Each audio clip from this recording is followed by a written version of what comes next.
What can we draw from that this morning? Here's exactly what we can learn. We can learn this. We may not all have the same concerns in life, but whatever our individual concerns are, this passage lays out the necessary element to address your concern.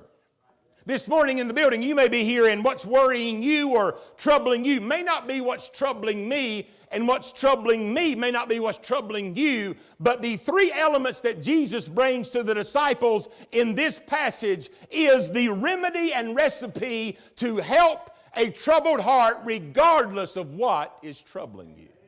Let's you and I dive in this morning and find out what Jesus said as he tries to help the troubled heart of his disciples.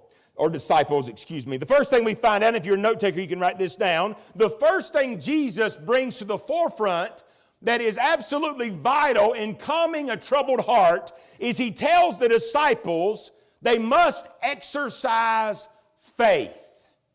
Notice what he said in verse number 1.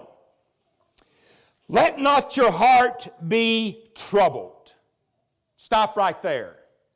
It almost seems like Jesus is insinuating that they had some measure of control over a troubled heart.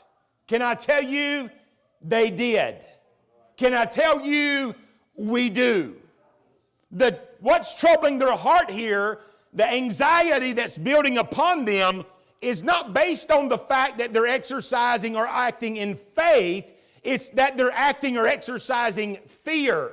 And so Jesus said this to those disciples, let not your heart be troubled. And then he showed them where the element of faith comes in. Watch what he says next. You believe in God, he said, now believe also in me. He's reminding them, you have no problem, fellas, whenever you pick up the Old Testament scriptures, believing in the Father. He said, understand, I am equal with the Father. I am God in the flesh. So if you can put your faith in the Father, put your faith, he said, in me. Faith is an absolute necessity to calm the heart of a child of God whenever there is anxiety or fear on the horizon.